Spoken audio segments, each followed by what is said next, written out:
Hello? Yo, what up, dude? How you doing? I think your audio is messed up. Uh-oh. Can you hear me now? Oh, yeah, yeah, yeah. Yeah, now it's good. Okay, yeah. Yeah, that's. There's something. There's always something. Like my PC just did an update, and something always gets messed up. So Mhm. fixed. Oh shit. Excuse me. Sorry. No problem. Um, but yeah, dude, how you doing? Doing okay. I think I stabilized at 3,500. But Yeah, so at nice. some point my unranked was playing like 37 players. Okay. And then I couldn't beat them in macro games. And then like plus I'm always losing the early game. So I just dropped back to 35, I think. Okay. Um, So you're yeah. hmm uh you're struggling in overall in macro games, and then it's also now resulting in you starting to struggle in early game again. Is what you're saying? I'm saying I'm okay-ish on at the 3,500 range for macro games, Okay. and then because I think I got to 36, 37, and then I start to face players at that range, and then at that range my macro games is not keeping up. Okay. But but yeah, but my early game is always a problem. Like I had you remember last time it was not last time. It was one time I told you that from 0 minutes to 6 minutes I basically have like a single digit win rate. Yeah. And then I checked the graph again. It's the same thing. So I thought maybe I should actually work on that. But the good thing is once you taught me how to defend a cannon rush, I never lost to a single cannon rush straight off. I might have lost to follow-ups, but like I was able to defend most cannon rushes. Yeah. Okay. Uh, Yeah. A lot of things about early game too is like it's gonna be a it's gonna be a thing where it's just gonna take time as well for you to kind of like figure out a good response to like every different type of cheese. Because I mean, mhm. if you're losing like really hard in early game 6 minutes, it's pretty much always gonna be a cheese. Um, so it it's like a step by step process where if what we could do is we could spend a lot of time just kind of like doing an overview of as many cheese builds as possible and trying to give like a breakdown of it. The more we would do, the less thorough it would be. I guarantee we could talk about one for an hour. It'd be very thorough about one you fight a lot. Um, but yeah, I mean, whatever works really. Whatever we could focus on macro as well. But I mean, if you're struggling in the early game, that would definitely be something we could talk about for sure. Yeah. More. So I don't know what approach to take. So the what I prepared is I shared a document, right? Hmm. I basically sat down and thought like what's going on, and I I feel like either it's early gate unit pressuring that is throwing me off, and Hmm. then other than that, it's the proxy, right? And then when you proxy, it's either proxy gate or proxy stargate or proxy robo, right? So I kind of don't know how to solve all these. Maybe we could start with one and then work on the others later, Sure. or if you want you could like so I have seven very short replays. Maybe I don't know if it's possible to go over like them really quick and then have a just go over them really quick and you get a feeling of what I'm like wrong, or you could let me pick one thing, then we could go through that in detail and then maybe later work on the others. I would say we could just start on one, and then if there's like a very clear like easy fix, we could just briefly go over it. But if there's like a lot of things that need to be talked about, we could go over Okay. like a more detail, I guess. Um, Okay. So the one that I would like I'm struggling most with is the early gate pressure from Protoss. okay. Like so it's basically at a point where if I scout and I see two gates, I kind of freak out. Yeah. It's almost at that point. And then the thing is I don't know the standard response. And then the other thing is early two gate pressure. After that, I don't know how to check the follow up because there was one replay where I was actually being conscious and I was scouting, but then it turned out to be DTs, and then it kind of screwed me. Okay. So I could send you that replay, and then we could start from there. Sure. Yeah. The whatever one you feel like is probably I would say the most common one you think you play against, or something that happens just often. If you look at it and you go, yeah, that's definitely a common situation I run into. It's probably the best Yeah. thing you'll get. But yeah, Uh, I just opened up the one you sent. Yeah, I do see a lot of 2-gate openers. Okay. Um, I got my stream going live for you personally, the Discord stuff. yeah. And yeah, all right. So, yeah, we'll see how you're, scouting and everything. Um, but I mean, a lot of it's gonna come down to like if you want to just have like a safe opener too. You could totally get away with doing something like that. Uh, Again, we'll see how safe your build actually looks overall, dealing with what we're going into here. But yeah, we'll get to your scouting and stuff too. The other thing is, when you because I'm practicing one build for a long time, Uh huh. and then when you see things like this, I don't know when is the proper time to actually diverge, from the build, Mm-hmm. because I'm trying to stick with the build as much as possible. I don't know. Maybe that's some of the reasons I'm losing a lot. 100%, I think it is too. Yeah. So that's why I was saying as well, like early on, uh, it takes like experience, or it takes like just like it's gonna take time to like learn each response type of thing, because your build could actually make it easier for you to deal with something specific if you actually alter the build a little bit, if that makes sense in the moment of whatever it is. Sometimes you don't need to do it, sometimes you do. Like for instance, if your build is more economical and you're getting mega all in one base, you might want to play a little safer and not be so greedy. Stuff it's that's like a simple, very basic version of that concept, but you could even change your tech path depending on what you're up against. So, okay, we have, this looks, right now, automatically, super standard, right? No, like, this is something you need to really pay attention to as well when you scout Protoss. Like, no Yeah. chrono is Mm-hmm. massive. Oh, no. Like, that, so, because think about it like this, okay? I want to explain something. If you have no chrono energy on the Nexus, and the core is not even done yet, okay? So, and you know for a fact the core should not be done yet, because a core is something he builds after the gateway, and your barracks just finished. So like, it's impossible for a core to be done right now. It's just like Terran, where you have to build a pylon, just like you have to build a depot, then you build the barracks, and you build the gate. They pretty much all have the same build times. The only thing that's different is a depot is like a 3-second longer build time than a pylon. That's it. But everything else is exactly the same cost-wise and for time and mineral. And now he's starting the core, but he already has no energy for chrono, which means there's no saved up chrono spamming of a tech structure or of a pressure unit. So if he did pressure you, I mean, he could generate enough chrono to chrono one time on the gate by the time the core is done, but like, it's not going to be like multiple chronos here. So it's already a little bit less on the pressure side, so it's not as intimidating as it could be otherwise. And also, he expanded with one gas, and he's not actually double gassing before he expands. So it doesn't mean you can't be attacked so far, but it does mean that this guy, it's literally standard. It's standard economical opener. There's no save chrono. There's no gas and extra gas investment. So for your build to alter whatever you're gonna do, honestly, I would say don't really need to so far. However, let's see what you do for the next like 15 seconds here.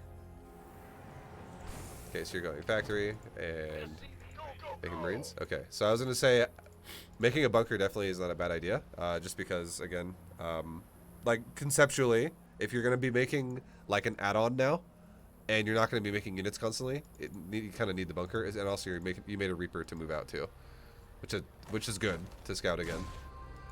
And now you see a second gateway, and you see a chrono boosted first gateway, which is the Nexus energy that generated while he was building the core. So now this could totally be on the more aggressive side. Like it could now harass you, which is very, very fine. But I'm gonna ask you a question now before we continue here. What, before even seeing what you do, just seeing this from Protoss, what do you feel like would be what are you thinking? Like, what is your game plan right now overall? I feel like it's gonna be aggression, but I don't know what type of aggression it is. Like I feel like it's not normal to put down the second gateway at this time. It's not standard, right? Is it? It's not that. So I want to say for Protoss, this is not actually like a thing he can't do, because it doesn't do anything to disrupt probes.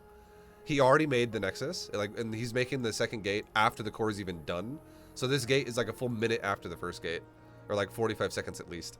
So it's way later essentially. So this could be very standard. So it's like the 3 Rex on the Terran side. It doesn't have to necessarily mean that yet. This could still be a tech Okay. build. Because if it was 3 racks, it would be probably something like he would have made gateway and then a core, and then as he started the core, you would have saw 2 more gates next to it. Like you would have saw all 3 like gate core building together while the first gate's done. Okay. Okay.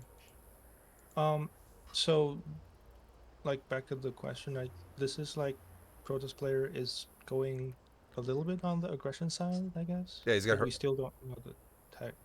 Yeah, the first Is that exactly. correct? I would say that like so there's 2 kinds of attacking, right? There's harassing and then there's actually like full on timing attacks and like all ins and shit. Mm-hmm. Uh, this is definitely a harassment side of things. This is not an army focused build so far. Mm-hmm. It could become one, but this is definitely a probe focused build because this dude prioritized his natural first. So that's huge info that you don't want to forget about. So this does not need an overreaction. If you overreact, Is or go ahead, sorry. mm-hmm. Sorry, I was going to ask the gas timing because I don't know when is the actual Protoss's like second gas timing. So if a just got to know this, okay, with your first SCV scout. If a Protoss player ever takes his second gas before he expands, that's a tech build. That's a tech toss. That's like a guy who's going to rush a Stargate or rush DTs or rush Okay. something like that. If he goes Okay. 1 gas, Nexus, second gas, that is standard. Okay. Okay. And you saw 1 gas expand out of this dude, so that's definitely an economic focused build. Okay. Yeah, and then that so that like over like you obviously you need to still make units. Like you got to use your buildings, right? So the fact of what everything you're doing so far is good with your base. You just don't need to overreact and freak out thinking that this is gonna kill you right now because it's definitely nothing about this build right this second says that you're gonna die. Okay. But I love your scout. I love that you made him pull probes. I love that you kept your Reaper alive over from the Adept. I would definitely say here's the best thing you could do. I'm not even kidding. Run down and back up into his base. Because if you do that, if he decides to commit across the map, you have a bunker that you're going to be putting Marines into. And if he runs past your bunker, you can always pull your SCVs back towards the bunker, grab your Marines that are kind of popping out of a reactor by the time he gets across the map, because your reactor will definitely be done by then. And then you can grab your reactor Marines plus the 1 bunker Marine, and then just shove forward and kill the Adept if he's like in your back mineral line. When that time comes, if he decides to do that. And and if he doesn't decide to do that because you run around him and go back into his base, you might just make the Adept straight up like shade over here, and then you jump into his main, and then he shades back into it. Like he just runs back and then throws a shade back towards his main base, and maybe you kill like 4 probes in the process, and pull his mineral line again or something like that. And if you're really lucky, even keep the Reaper alive. But like that would be a great way to deal with the Adept because the Reaper, I'm not going to lie, at this point in time, it's already done its job. You confirmed where his chrono's going. You've reconfirmed that he did not, like, do anything weird with his natural. It's still there. Like, you confirmed, okay, this guy's got 2 gates now. Like, gas is normal. Like, nothing, and you also confirmed there's 2 pylons over here, which is huge, too. He's not hiding, like, if there was only 1 pylon right now, and that's all you saw, I'd be like, where's the second pylon at? Maybe it's right there. And he's making a Stargate. Like he could totally still do something like that if there was only 1 pylon in his base. Because I want you to know that so Protoss, it's standard for Protoss. Like I know I just said that Protoss gets 1 gas Nexus then a second gas, and that is standard for Protoss. It's not like extra greedy on the gas. But that is just normal for Protoss to do that. And the reason why Protoss does that, and it's way faster than you or Zerg would take a second gas. But the reason why Protoss does that is because they chrono boost probes. They can do that from like the start of the game. So they have way too many minerals to work with if they just leave it on mineral. It'd be like 20 probes on the mineral line or like 21 probes on the mineral line otherwise. So taking both gas is just normal for Protoss. So they can still do tech builds even with an expansion. Especially if this is something that's really important to understand too. The unit they're making is really cheap on gas. This unit literally costs less gas than a Reaper. It costs 25 gas. So he could totally afford like a Stargate if he really wanted to. So a big thing to pay attention to as well, that also tells you tech of Protoss. like the idea of Tech of Protoss is something like this. This is really, really, really a big detail to pay attention to. Okay, don't ever like skip this. This is like thorough scouting. So you get into his base, you jump up, and you go watch the cyber core right now. So you can obviously tell that a unit's being built out of the gateway because it's all glowy and shit, and it's fine. But if you see the cyber core actually upgrading, which it is because all the discs are spinning on the building, then this is definitely going to be a gateway focused build. To some degree, he's getting warp gate, so that, you know, could be paired with pretty much anything. Like gateway can literally go with anything. But at least now you know that if he's gonna be going gateway, for sure, like not only is he making a second gateway, but he is getting warp gate. That this is now going to be a build that if it does have tech with it, it's going to be a hybrid build, which means now let's just say it is a Stargate. It's going to be like Stalkers or Adepts or Charge Lots with Void Ray or Phoenix or something like that. It's not going to be double Stargate or some bullshit. But if there was no warp gate being made at all, like nothing, then if it was a Stargate build, it could actually be like the double Stargate mass voids or some shit like that. Like it could be something way heavier invested into the air. So the gateway, the warp gate structure being the core upgrading warp gate is a really, really big detail to pay attention to because it confirms that you're playing a hybrid build, which just reinforces that it's not going to be some specialistic, awkward, fucking like weird air only build. Essentially, so it's going to be if it is air, it's going to be ground and air, or if it's not air, it's going to be obviously pure ground now because it'll be like mass gateway units with a Twilight Council, maybe Templar tech, or it'll be like gateway units with Robotech. It's just basically, it solidifies that anything you make that's ground based, like Marauder or something like that, is going to be a good unit to have. So it's just like it basically sets up the future of the game for you, like for the next like few minutes. Because the last thing you'd want to be doing is like, let's just say hypothetically you're making Marauders and suddenly Void Rays come in and you're like, what the hell? How the fuck? I didn't even see the Stargate. This is a sign right here. This is huge. It confirms what you're doing is okay, essentially. Or if you made like a tank. So basically, if it's not spinning, I should be more marine heavy and then make cyclones instead of tanks, I guess. Yeah, literally. I like okay, so pretty much yes. I mean, we could talk more in depth about it, but it gets really fucking hypothetical. But for the short answer, what you just said, correct. Because it's pretty much the point I'm trying to convey here. It does take more scouting though. I would want you to still scout beyond this, and not just assume he's gonna go Stargate if that core was not spinning. Like double Stargates are on their way. Like it would still take. I would still want you to scout more as the game goes on.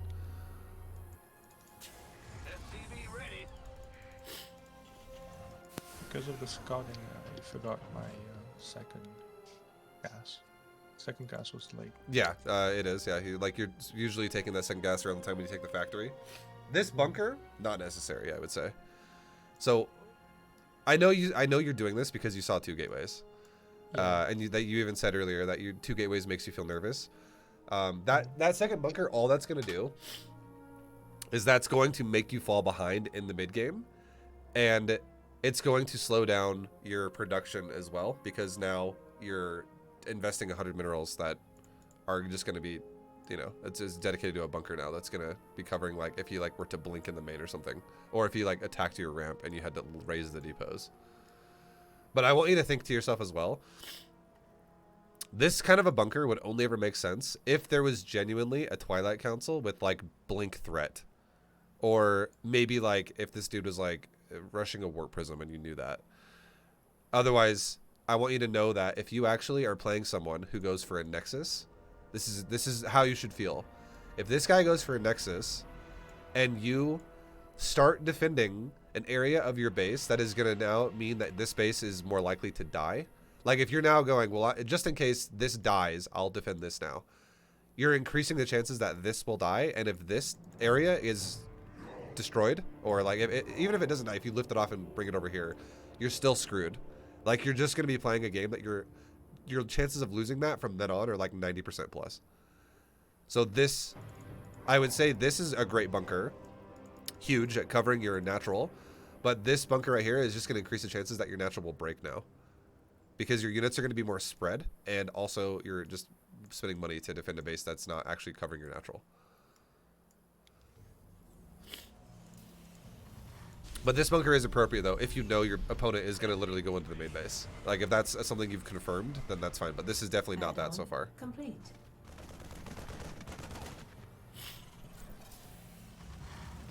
And then make sure to, like, see, like, it's right here, for instance.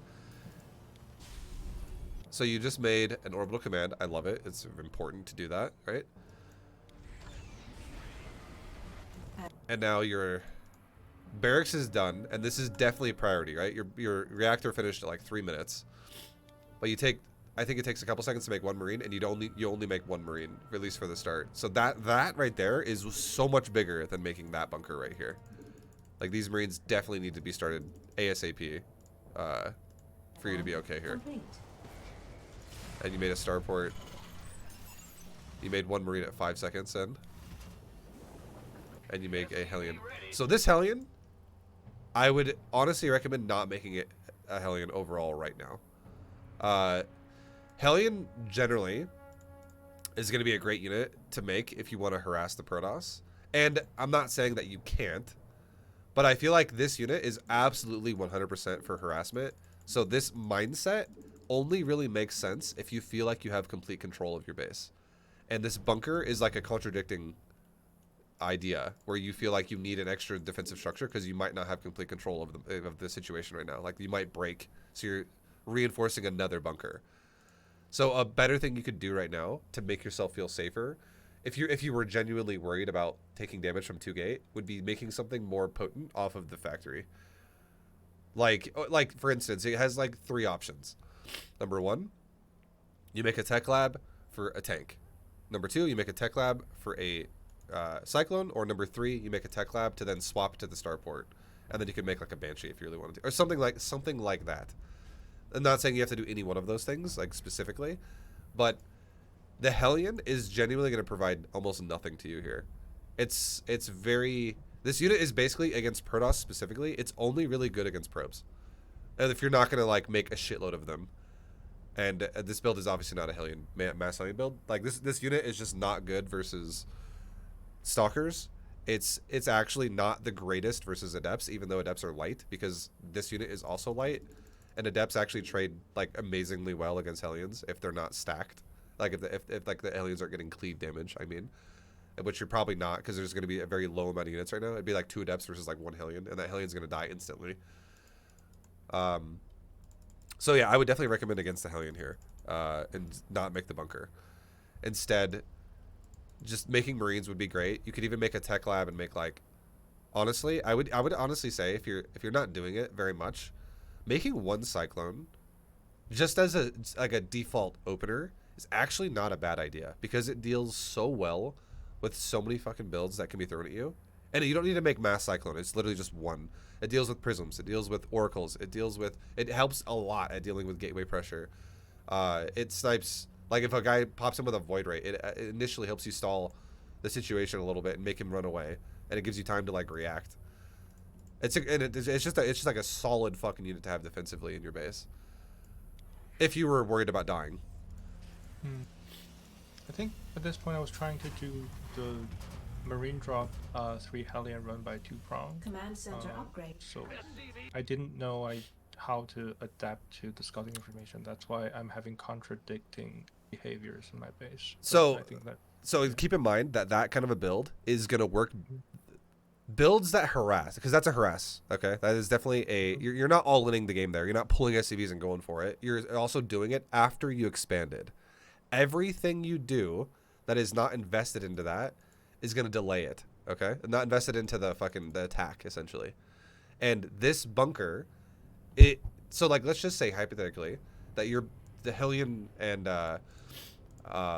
Marine attack, like multi-prong, has like a 100% chance to work versus the Protoss, who's like 1 gate, Nexus, and then he takes a 3rd Nexus. Like, something extremely greedy, because harass is really good against greed.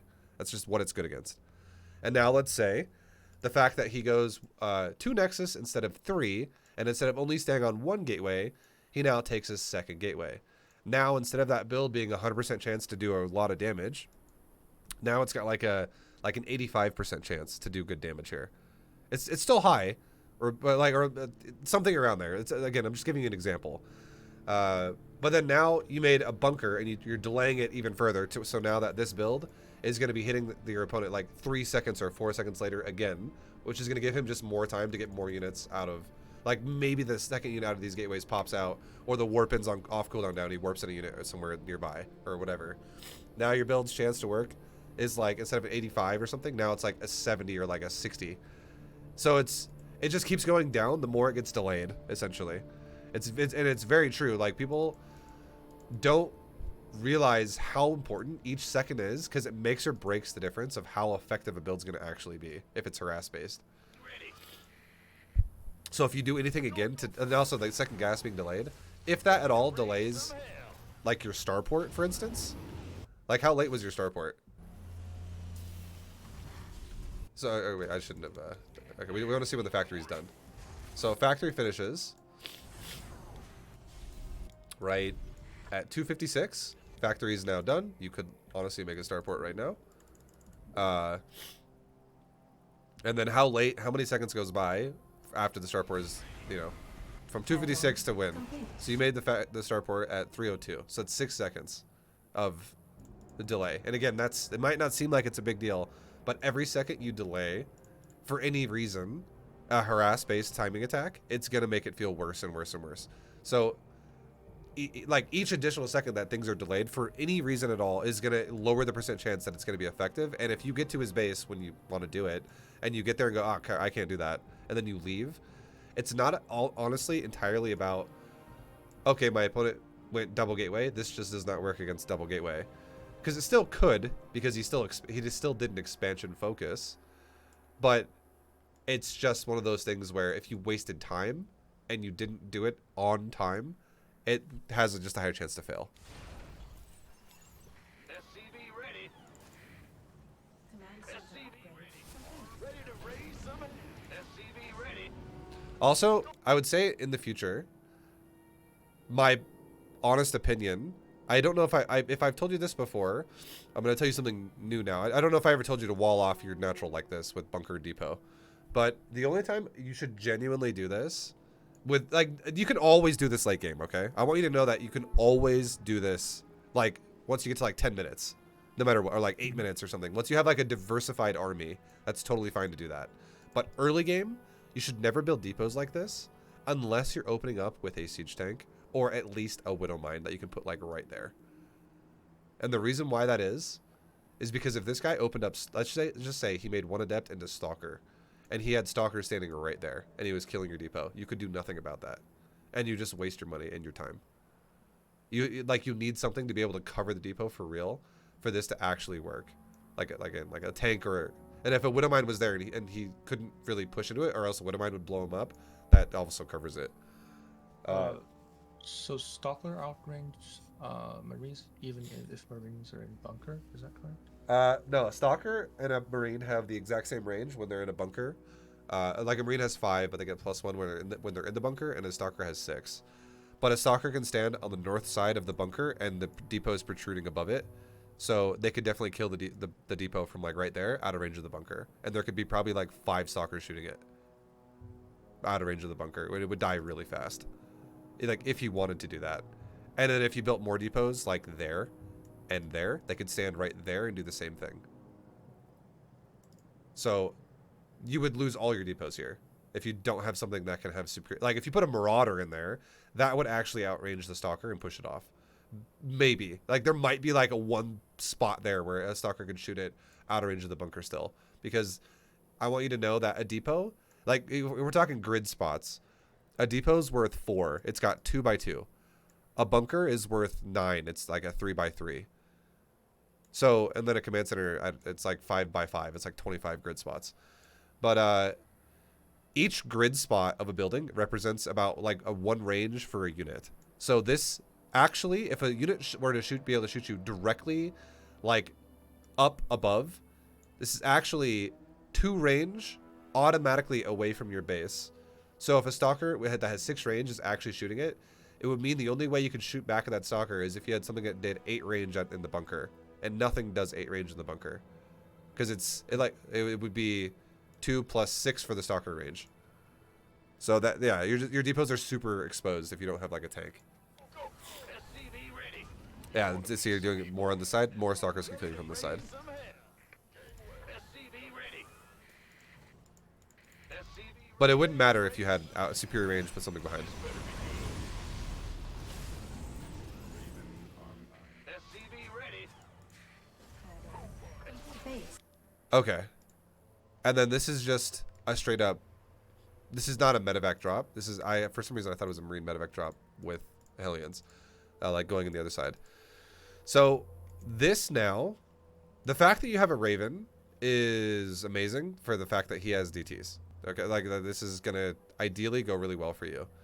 But this right now, this situation, like going Hellions just to run to his base, this I would say is kind of scary for you.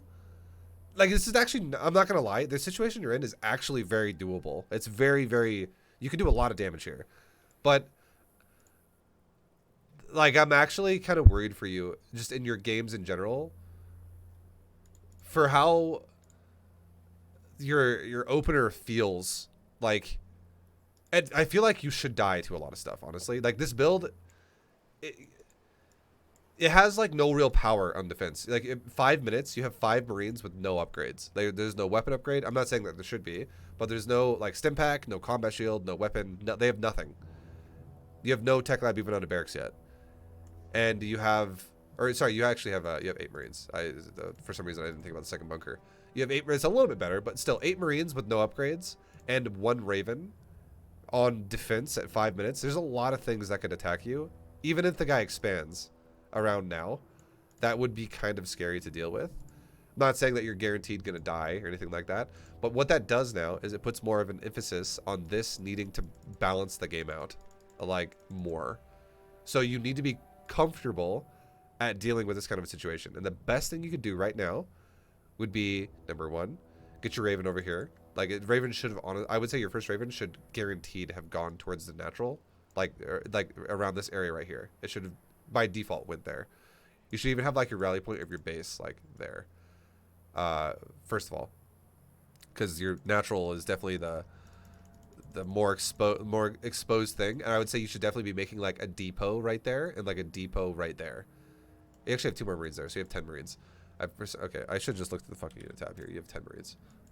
But yeah, just having like but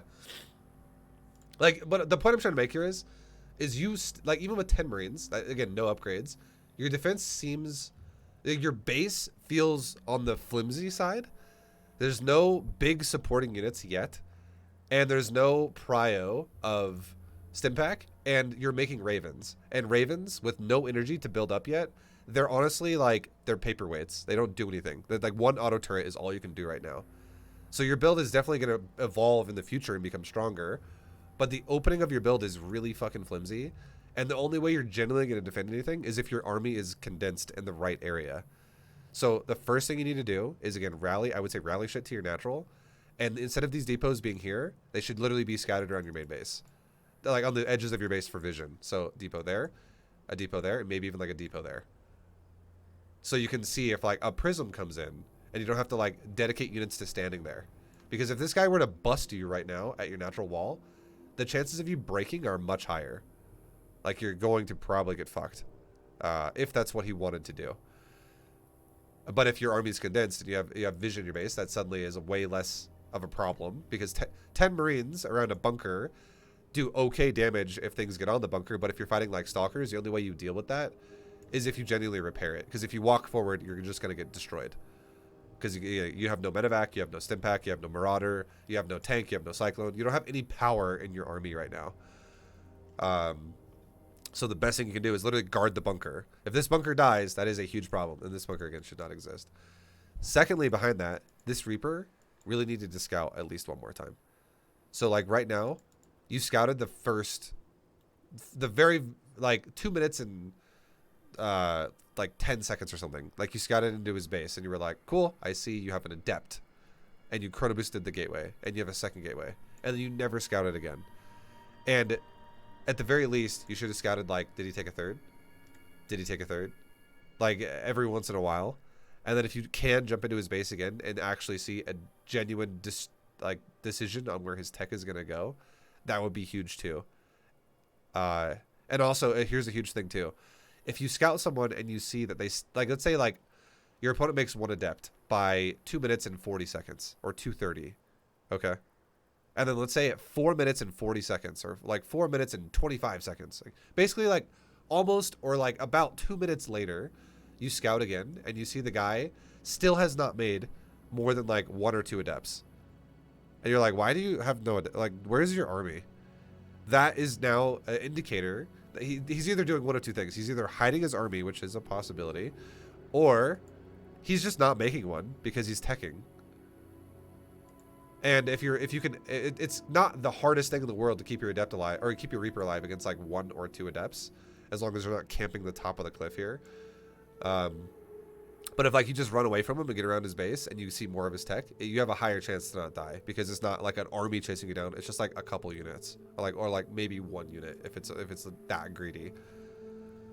So yeah, I'm just, for the future, again, the big point I want to reiterate one more time, you got to really condense your defense when it's something that's this flimsy. Marines with no upgrades, with no support besides a low energy Raven is a very flimsy defense.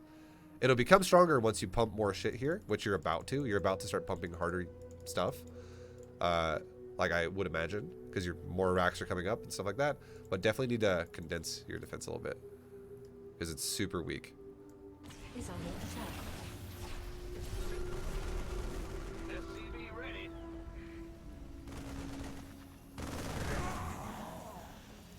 Okay, and then now he's got a prism in your base, and that's fine. Now, the second that this happened, I would say this would be a time when you could 100%, if you, let's just say this bunker didn't exist, and let's say these depots didn't exist, because instead, all your army was here, and you had depot. The second, and this is where like, oh, okay, this is how you make a reaction to what you're dealing with. The second you saw that, 100%, you could right now go, hey, SCVs, build depot, shift, right click my mineral line.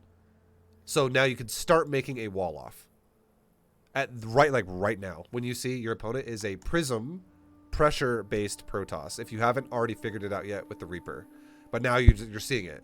So that could be your immediate reaction. And here's why you would do that. The next thing you would do is leave the Marines inside this bunker and run your fucking units, Raven included, up to the main and attack towards the main. So you'd run 6 Marines and the Raven to the main base, and you would be ready to use that auto turret to help your main base. You would keep making units, ideally. You haven't made Marines in a little while on those barracks. But you could also then start a bunker right now if you felt intimidated, like you weren't going to have enough units to defend yourself. You should, honestly, if you were spending your money a little better right now, I would say that wouldn't be that scary for you, because you actually could be making tank or cyclone right now out of this factory. You could be making 2 Marines at a time out of that barracks. You could make more Raven if you wanted to, or you could make Banshee or whatever you wanted out of this starport. And these 2 racks here need to be obviously like making like maybe double tech labs or something like that. And then you could also like, you could be ready to scan your natural if a DT hits it again. Otherwise, as soon as this is done, just build a turret here. The second you realize, okay, yeah, we just killed a DT, I can now make detection because this needs to go deal with the prism. Or if you know for a fact you have 2 Ravens, you can just leave a Raven here until you have a turret. That way you don't have to burn a scan. And then as soon as the fucking turret is done, proceed to bring the Raven, because this is actually important for auto turret. I would never tell you to armor missile because you don't have stim pack and you don't have enough bio to even utilize that very well. You definitely would want to be using auto turrets with your current type of defense. Otherwise, you're literally going to get run over. And now, like, you can, and if this was up here and your Marines were not here, you wouldn't be starting to lose Marines as this begins. So this wouldn't start reducing your count already. It would be a depot getting hit, which who gives a fuck? You know, you could easily fix the depot. It might not even die, but if it did die, you could just build a new one somewhere else. It's not a big deal. But Marines are huge if they die, because you actually need these to not die. You need enough of these to overpower him and push him out of your base. So that's brutal. That one already died. And then a second one dies. And the only reason why they're dying is because you're scattered. And you're coming up to defend with 2 Marines. 2 died already, and now you're coming up to defend. You're trying to defend 6 Adepts and 2 DTs with 2 Marines and 2 Ravens. And this is never going to work. And you're still not making Marines. So the odds of you dying here are very high. This is like ultra flimsy. Even with your, if all your units were like organized properly, it was already a little bit flimsy in the first place. But now it's like it's just impractical. It's never going to work. So the first thing you got to do, 100%.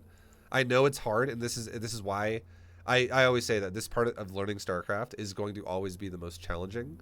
Trying to do something multitasky, whether it be you attacking him or him attacking you, while macroing. Like you need, and if you're doing both of it, you're doing literally 3 things at once right now. You're trying to attack, you're trying to defend, and you're trying to macro. That's what needs to be happening right now with the build that you've set yourself up with. So that would be a situation where the priority still 100% is the fucking macro. It's never like if this attack goes over there and fails, that sucks, but it's not the worst thing ever. If this attack comes over here and it does a little bit of damage, but ultimately you push it back, I mean, it's not the worst thing ever. But the worst thing ever that could happen, that is happening, is you just don't build units. You haven't used your production in a while. Like, I'm going to actually go back and see the last time you actually used your racks.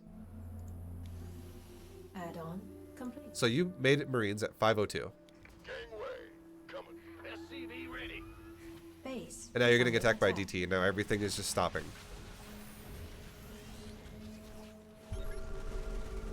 SCV And that Raven was still in production. You have not touched your factory or touched your racks in a long time. You haven't done anything with these racks in a long time. Nothing is happening with your production. Still nothing. And we're 45 seconds. Okay, there we go. You started making Marines like about 40 seconds later. That is fucking huge. If you think about the fact that they're 18 seconds a piece and you can make 2 at a time, you could already guaranteed have had 4 more Marines out with the other 2, which would put you up to 6 more that would be in production right now for like about 4 or 5 seconds or something like that. Like, you would definitely have a lot more defense here. And if you didn't have, let's say this one bunker was here still with Marines in it to defend any future follow-ups. And let's say as this fight started, your Marines weren't getting picked off here. And you had, like 10 Marines here and 4 Marines here. And you dropped an auto turret, or even 2 auto turrets as the fight started. Odds of you winning the fight are a lot higher. And also, if this ever happens again, 100%, don't ever put the auto turret behind the Adepts. Always put it between your bio and his army. Because an auto turret is way fucking tankier than a Marine. And you want to, like, maintain that DPS as long as possible. Like, Marines actually do good damage overall if they're allowed to stand there and shoot their shots. So, you want to maintain... and these auto turrets they're time limited anyways, so... if they eat like 150 damage and they only had 2 seconds left to live anyways and they're just going to expire, that's 150 damage that did not get applied to your Marines, which are going to be permanent units until they get killed. So definitely put your auto, like the first auto turret here, great auto turret. If you had the other one here and like 10 Marines behind it shooting at the Adepts, the chances of you winning this fight go way up. And then imagine if you also had a fucking tank. Or like, again, this factory has not been touched in the time frame that you could have easily made a tank or like a cyclone or maybe even 2 of them. Like, let's look at the factory really fast. Yeah, pretty much, yeah. Your tech lab finishes at 501 and you never touch it again. Base is under attack. It's just chilling. So, and it's been over like a minute and 10 seconds now that this has done nothing. So you could have had like a tank like back here and another tank like right there or something, like sieged up, or like 2 cyclones even. Those would be fucking destroying shit here overall. So your macro 100% is 100, like why you're dying right now. Like your builds, like the way you position yourself and the overall macro of doing it is 100% why you lost to this. This was not an all-in. This was not like a massive quick timing. This was an eco-focused 2-base attack that is definitely harassing you. And the only reason why it's feeling like it's killing you is because you just didn't have a proper defense. So macro, 100, and then you never made add-ons on these buildings either. And that is so important to do that. Like, again, these have been done for like 2 minutes and you never started a tech lab. So if you started, and you never even started upgrades on your Ingi base, and you have almost 800 gas, or like you have 750 gas and almost 900 minerals.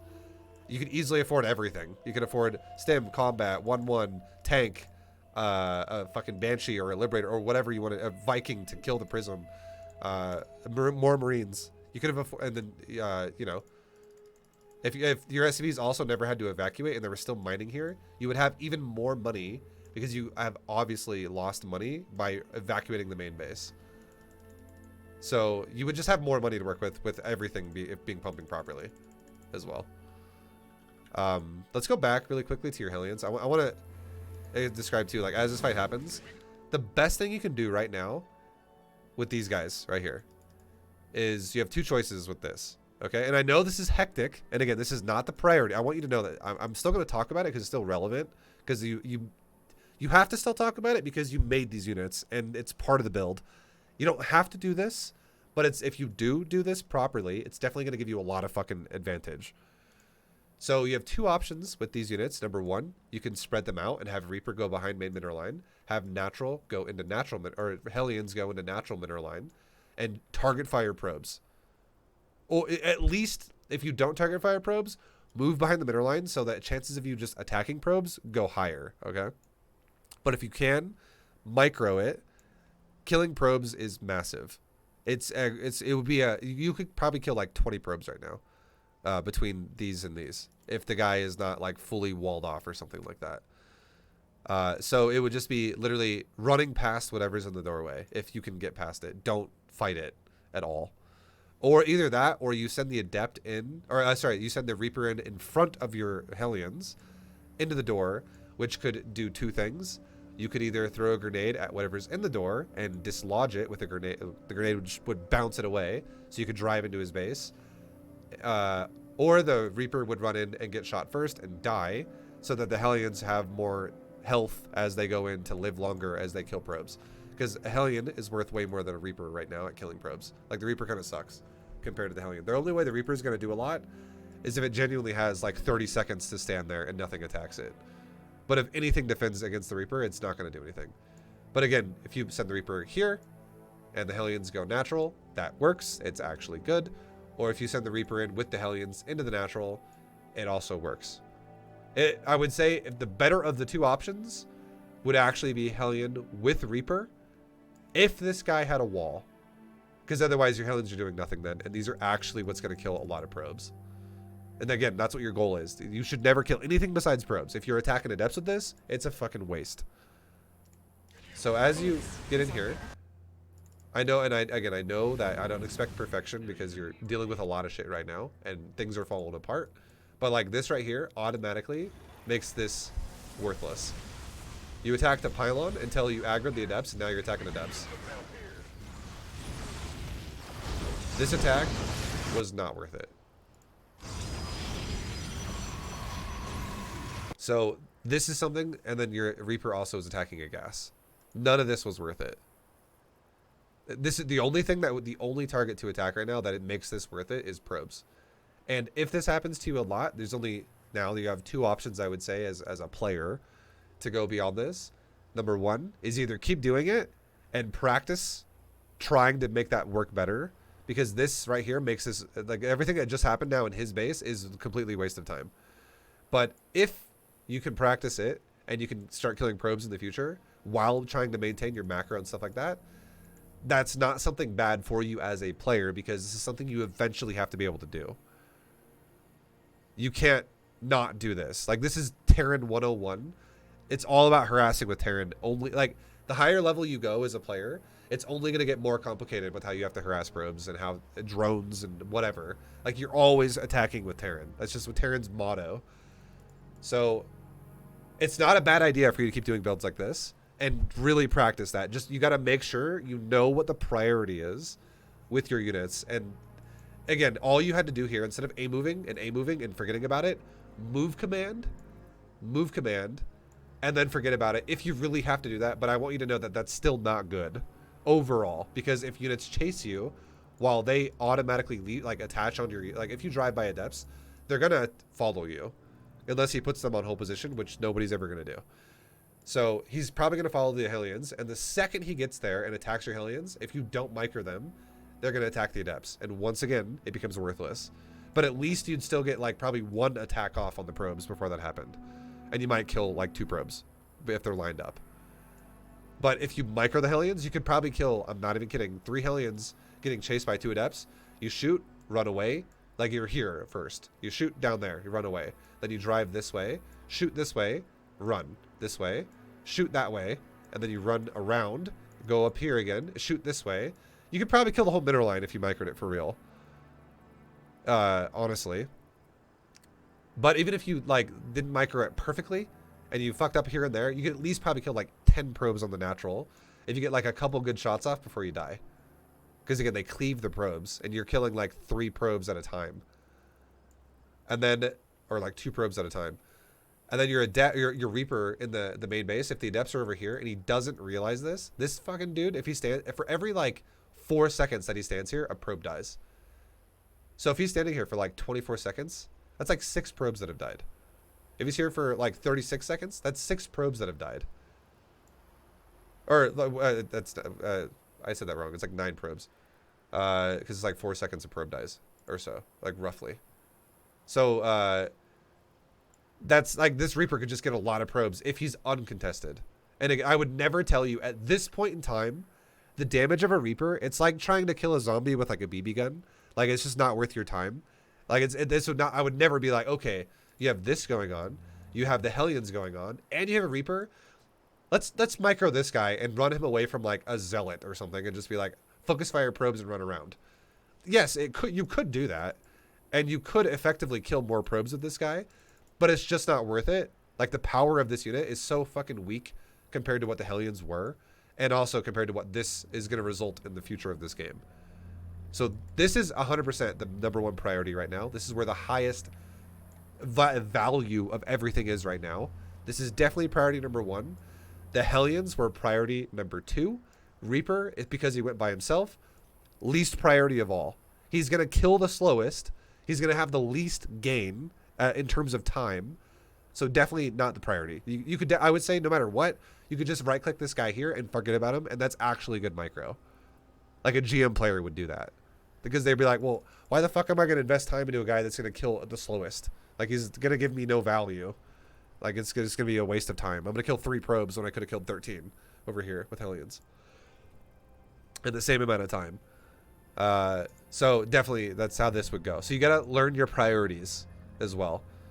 And if this, so the way it would go now, other than saying just know what the priorities are, because we just said that, the way you would want to micro it is #1, the first thing you'd want to do, set your bio and your ravens up to, and also your turret, which you could make, to a way where your base is going to be okay, and your deep, like you would have made these depots now because this guy is doing warp prism multi-prong pressure with DTs.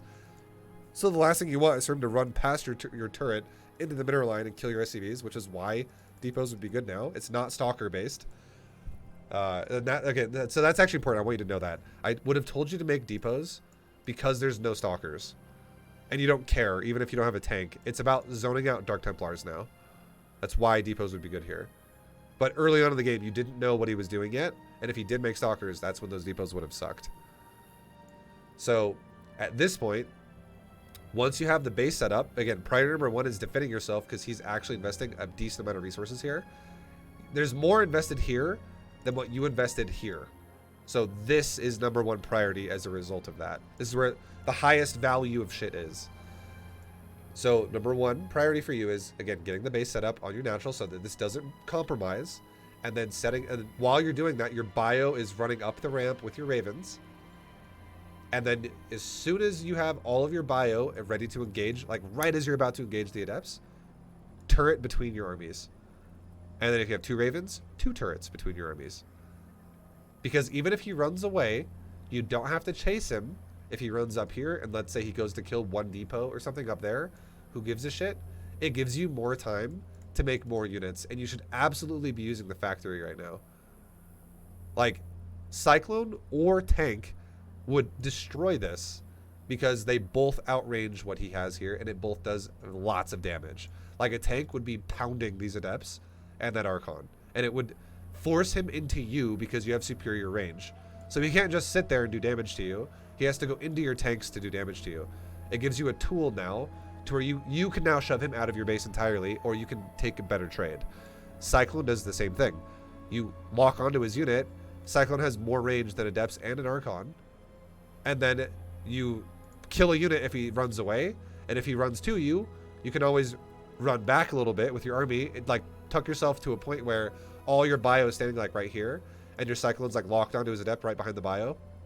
And he has to walk through a doorway to start attacking you, and he's just getting the worst engagement of his life.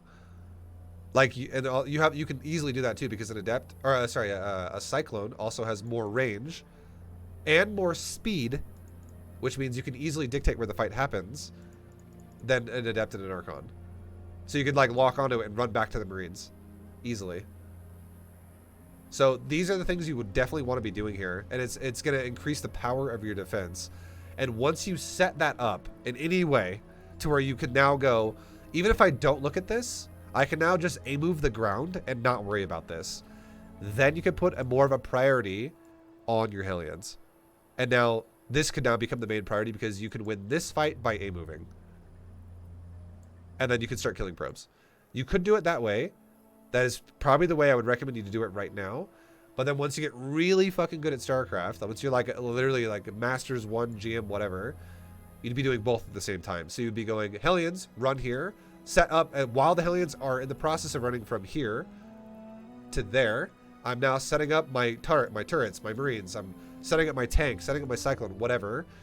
And then as the Hellions arrive here, you now go, like say Hellions are on group 2. Double tap 2, attack a probe, move command here. Double tap 1 for your bio, set this up further, set up a Cyclone on a unit or whatever you want to, like, set something up in your base. Don't just do nothing. And then set that up for like 3 seconds or 2 seconds while the Hellions are moving from here to here. And then double tap 2, attack a probe, move here. Go right back to double tapping 1, micro this for 2 seconds again, and then double tap 2, run into the main base and go, and then while they're going from here to here, go back to your main now again with 1-1 by double tapping the camera hotkey, and micro this for the next 4 seconds. That's high level StarCraft. That's how it would go for multi-pronging.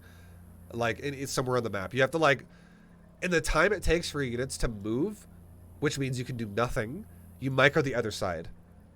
And then once you set something up there, and something else is now ready to go again, you micro that for a second, and then do something else, like move it again, so you can micro the other side. That's how it would eventually go into. But there was just no setup here, so you're fucked.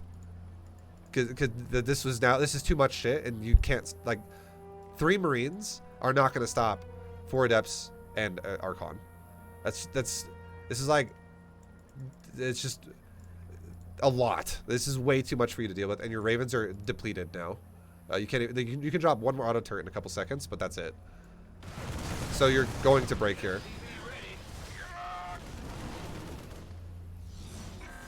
And then he's gonna just warp in more too, because your counterattack has just been destroyed.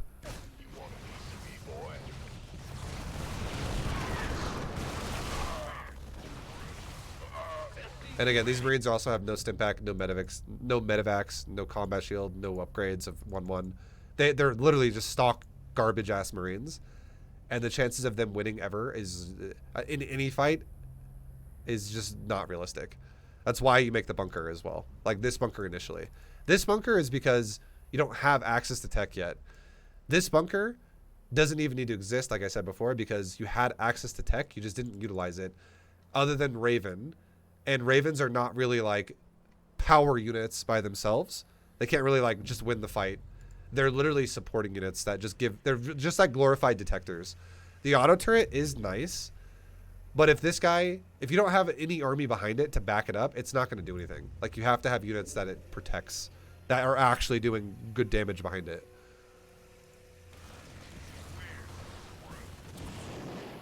And, yeah. So, Now, Shengi, I know I talked a lot for a while there, but do you have any questions about what we just talked about? I think everything started to go wrong once I scouted the 2 gate, right? Because once I scouted the 2 gate, I made a bunker above the ramp, Yep. and but at the same time, I wanted to stick with the build, which was doing an harass. Um, at that point, although the opponent is so seeing a 2 gate with Nexus means the opponent is going to do some harass. Is that a Doesn't have to. true statement? I want It you to doesn't. know that if he wanted to make stalkers and play defensive, he totally could. But the fact that he made a natural automatically takes all the pressure off your shoulders. Because if you just macro properly, you should never break. The only reason why you do break is because you don't build units. It's probably because I was worried and then I wasn't doing the normal thing, so I just kept having. Oh, 100%. I think that your macro didn't really go into the trash can until the DT attacked your bunker. And the second that happened, you stopped touching your buildings for like a full minute. And that's a lot of missed waves of production. And your resources went up to like 1,800 between both minerals and gas, just chilling in the bank. And you never touched your NG base once this whole game. Like, and again, this is the NG base is like the least of the priorities because it doesn't do anything for this right now. But if you did defend this, that would bite you in the ass going forward because your upgrades would be behind pace now. So you want to make sure that obviously, like macro is still always your priority of everything. It never like there's always the priority no matter what league you're in. So you got to never forget about it. If you do, that needs to be fixed. That's a fundamental problem that will fuck you over the most. So, Go so ahead. you're saying basically in this specific build that I'm facing, if I don't diverge my build and just do the normal 1-1-1 harass with like then go into 3-1-1, at this point of time I would be able to hold this attack. You could have held this attack with your current, even the fact that you built that bunker there, you could have still held this. Because I mean that bunker, it didn't do anything for you. I'm not gonna lie. We talked about it a few times. It delayed your Hellion attack, but I'm not gonna lie because I thought you were gonna use a medevac with this. I didn't think you were gonna make a Raven, but you didn't. You just made Hellions go by themselves with a Reaper. So the fact that you had that bunker is less impactful for your harass side of things because you're not trying to drop into his base and bypass the wall anyways. So the fact that you're going into the doorway, it would mean genuinely you have to wait for him to leave his base. Because if your Hellions are like, if we go back to this point right now, when your Hellions are kind of like mid-map chilling, let's say you drove into his base right now. And let's say he's got army just standing there going, no, I don't want you coming into my base. And like let's just say he didn't make these DTs and he was going to do like a stalker pressure or something else, okay? You wouldn't be able to go into his base until he left anyways because you just drive in and die. So this is definitely a counterattack. The only way this is an initial attack that doesn't need to be a counterattack is if you bypass the doorway. So if you did combine a medevac with it and you dropped into his main base, so you're not just running into his army. Because most people, generally speaking, when they make army, they're going to stand in front of their base to guard their... Like, no one's going to make army and stand there while all of his natural probes are exposed now, right? They're always going to stand in front of the natural so that they can not die. So you can't just dictate when this happens now if it's not combined with a surprise tactic. It's literally just in his face. So you have to wait. Again, I want to make sure that makes sense. This is a counterattack. So this is like the bunker delaying it is now kind of irrelevant because it's not a surprise. But now this bunker, it did still slow overall your build down because you delayed things like your Marines for a little bit because you had to make a second bunker and you didn't have enough money to do shit for a second. And then you came back and then your starport got delayed because your gas was a little bit delayed. Things like that did slow you down a little bit, but that didn't lose you the game. You literally lost the game right now. Like right now you lost the game when you stopped building shit. Because if you, like the two biggest things I said throughout this replay analysis or this coaching, if you combine your army, number one, your flimsiness becomes less flimsy. And then if you kept making units, your flimsiness again becomes less flimsy because you reinforce it more as time goes on. And the whole point that you really want to respect is you want to grow your DPS, and anyone who doesn't know what DPS means, it stands for damage per second. You want your number that you deal out every second in terms of damage to grow and be higher so that you delete what he has as it engages you. Because your army as Terran is all ranged. It's really bad when you take damage. It's really good when you don't take damage. So Terran in general is all about killing shit as it engages you. That's just how the race works. The only unit that Terran has that's genuinely a meat shield melee guy is a Hellbat. Everything else about Terran is about keeping your shit alive so that you can furthermore kill shit as it tries to engage you. It's not about standing there and trading Marines to Adepts or like Marines to fucking Zealots or something like even worse. You want to kill shit as it engages. You want to overpower it because Marines are actually incredibly squishy. They're not good tanks. They're good at killing stuff. They're not good at taking damage. So if you were making units still and you had more shit clumped up, and if you had 10 Marines as this happened right here, right now, I'm going up the ramp right now, 10 Marines walking up it. Because again, the reason why I said you got 10 Marines walking up it, as we talked about earlier, is you actually missed 2 waves of Marines as this prism came into your base with the time that you just didn't use the fucking barracks. So you could have had 4 in this bunker guarding the natural with a turret that could have been made as soon as these were done, and until they're done, you could be ready to scan it if a DT shows up again, and because you have energy for a scan right now. And then if you had 10 Marines standing here while making 2 Marines out of this, something, if you want, like a Banshee, again, a Viking, whatever you wanted to make out of this, a tank or a Cyclone out of this, and this should have been making 2 tech labs. And because again, all of these buildings other than the starport have been doing nothing for a while. And then the starport now is going to also do nothing now that the second Raven's done. Your army would continue to grow, and every time you guys have a collision of your armies, you throw an auto turret between the two of you. So that your auto turret's the one taking damage, not your bio. And your army would grow and grow and grow to a point where you would be looking at Adept, it would die. You look at an Adept, it dies. Because you'd have suddenly you have 16 Marines, and 16 Marines doing 6 damage a piece is going to be doing 96 damage a shot, and 96 damage times 2 is over 140. So you would 2-shot an Adept, 2-shot an Adept, 2-shot an Adept, and you're shooting 2 shots every 1.22 seconds because the attack speed of a Marine is 0.6. And I'm not telling you that you have to focus fire. You honestly don't. I'm just saying that the amount of damage you're doing output is fucking high, and a Marine has more range than an Adept. And again, you have an auto turret that gets thrown down between the two of you. So if he's not microing, and if he's not focus firing your Marines, he's actually going to shoot the auto turret while you're just going kill an Adept, kill an Adept. And then if you kill Adepts, if you kill 3 Adepts and he's got 6, and the trade of that was you killed 3 Adepts, he killed your auto turret. He has to literally load up that prism and leave, otherwise he's going to lose everything. It literally snowballs really hard either way really fast. And it snowballed in his favor really fast because you never grouped up your army, and you lost a bunch of Marines before even really taking a fight with a grouped up unit. You lost 4 Marines out of 10 before you even threw an auto turret down. And you never made more Marines. Again, the Marine count should be, these tech labs should be done by now. You should be making Marauders or more Marines here too with tech lab upgrades going. Because if we back up, again, so your barracks finish right about 508, 509, and a tech lab is 18 seconds. So we're talking 526, 527, these should be done.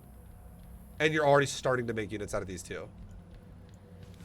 So a lot of production could have been happening here that just never did anything. This is 100% why you lost. It's all about the cascade of damage, about who's doing more at what point in time. So no matter what's happening, I don't care if it's DTs, I don't care if it's Carrier, I don't care if it's a Tempest, if it's Burrowed Banelings, Lurker, whatever. If production is stopped, you're dead every time. Because you have to be able to overwhelm your opponent by numbers. Bio is not something that's going to ever win if you stop making it. The only way you win with bio is if you just keep growing it in size. Like it's not manageable otherwise.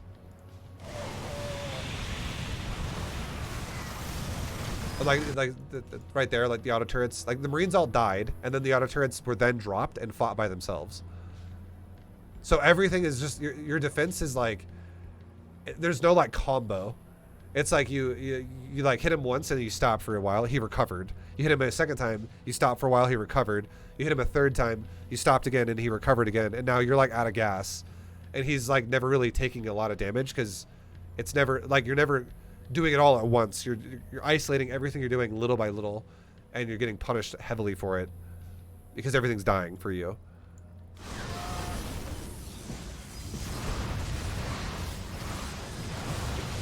And there was again one more auto turret again now with 2 Marines, and then now a 3rd Marine pops out of the racks by itself, as your first 2 Marines are going to be dead and your turret's already gone. And like 1 turret and 2 Marines at this point now are never going to beat 4 Adepts, a Zealot, 3 Stalkers, and an Archon. It's just the amount of DPS for you there. Like this actually might be a better way to explain this. Right here, right now, DPS for you right now is like 24. DPS for him right now against Marine is like 50. So he's got a bigger number here.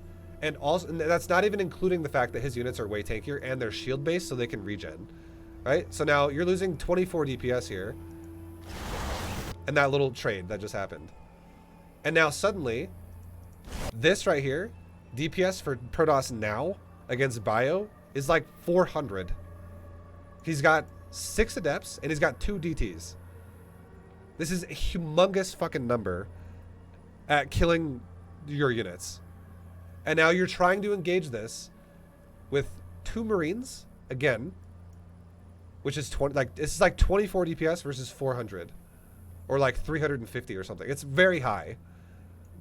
And then you're gonna, like, the Marines die, right? They're dead. And now you're engaging this now with 2 auto turrets, and 2 auto turrets DPS is like 80 DPS or like 65, 70, somewhere around there. It's definitely a lot more than a Marine, or yeah, it's like probably like 70 because it's about doing like almost like 36 damage a second per auto turret, roughly. It's not exact, but it's close to that. And then one of them's even going down before the other one, and it's already half dead or it's a third of the way alive still, so 2/3 dead, almost, as the second one gets dropped. So timing is like really important to maximize here, because you're never really getting all your DPS together. And it's like, your number is like staggering really low. It's never really going up that much, and his number is going up like crazy, because his army is always grouped up under the fucking prism. So you just got to have a better, well-rounded, like, collapse on it. That's why I'm saying, like, that it's what you're doing is you're making your defense really, the word I used earlier, which is very accurate, is your defense is fucking flimsy. Your units are way too staggered around, and it's like a little bit of damage and it's dead, a little bit of damage and it's dead, a little bit of damage and it's dead, and it's not being reinforced either. So you're definitely dead, essentially. Like, there's no chance this works. If you just keep reinforcing it to keep increasing that DPS number for you as well, and you don't half-assedly let it die, if you just keep it together near your base, there's no rush here. Like, he's not actively killing our SCVs right now, and he has to respect the threat that you're here as long as you are here. So you can just chill for a second. Even though there's a prism in your base, I know it's scary because he's warping in on you, right? But you're also making units too, and you guys both went to base, and there's nothing. Like, it's, you shouldn't look at this and go, "Well, Protoss is just going to kill me, though," right? Because he's got prism. Well, you have production as well, and you actually have a base and superior range if you utilized it, to the point to where if you put like a tank here, this would be fucking massive at being able to siege him way the fuck, like, from here all the way out to like right there. And you can shoot his ass really far away from your base, and every time he tries to engage you, run between a choke point and be like, "Yeah, come over here." And suddenly your army gets way better trades, because now his DPS, even though it could be like, let's say 400, it could be effectively only utilized at maybe like 40 or 50, because if he has to run through a doorway of buildings, everything can't attack right now. He has to run, and as the first unit gets in range to attack you, like as like let's say his first 2 adepts, and if he goes, okay, like if his whole army's like coming through this doorway, and he A moves it as his first 2 adepts are like right there, and let's say only 2 adepts can attack your bio, and every other adept is like, I'm not in range, I can't get there. The Archon is like an idiot. He's like, I'm too fat, I can't fit. Period. Your bio suddenly gets full uptime of damage, and his army gets like 1/4 uptime or like 1/5 uptime of what it could be doing, because every other unit is not able to shoot you in range. So you got to really think about with Terran, how can I turn a situation like this into an advantage for me with range superiority? Because that is what Terran is. It is all about range superiority. The worst thing in the world you can do is send a Marine to a fight like in the middle of nowhere where it has no chance of like there's no way a fucking Marine is going to beat an Adept 1v1. And it was like 2 Marines trying to fight like 6 Adepts. Like they're never going to win. And it happened repeatedly. So the odds of you dying there are like 100% chance you're going to die. And it's because you just didn't have enough grouped up. So I'll stop there for just a sec. But if you have any questions about or anything else that doesn't make sense or something, I'll happily try to explain it. But 100% you lost the game though, because in my opinion, because you just didn't make units and you never grouped them up. Yeah, I think that's right. I think well, looking at this, so before this happened, I think the mindset that I had was wrong. The mindset was I was trying to not allow the prison to get into my base. Sure. Like I was hoping to snipe it. For instance, the bunker there. There was some hope in my mindset that I was hoping that his prism would fly over the bunker and just get sniped. Mm-hmm. I think that's not practical, right? No. So I need to accept the fact that if Protoss is doing more prism harass, then his prison is definitely going to be in my base, right? Yeah. That's so, and then even the Marines that they were patrolling up there, that was like, I think there was something that back in my mind I was trying to snipe the prison there. So, to not spread out the Marines, instead use depots to be the sentries there for the minimap, right? And then the other thing is I believe I panicked at this point, and then when I panic, I just want this to go away, so I just moved my whatever I have to the opponent army, and then that actually cost me the game, I guess. Like on top of that, the not macro situation. So I guess next time I should wait until he wait until he is harming my mineral line, my economy, or production, I guess. Yeah, I would say the best thing in the world, like, I'm not gonna lie, StarCraft 2, I'm not telling you to be fucking Einstein here, but StarCraft 2 100% is a mathematical game that if you just understand vaguely what the numbers mean, it gives you so much more confidence in what you're gonna do. And what I mean there is I'll explain this in like a couple steps, okay? Like the first step would be, like, for instance, trying to snipe the prism. One Marine to kill a warp prism would have to shoot that prism however many times 6 is going to take to go above 180, which is going to be 24 times, because 24 times 6 is 184.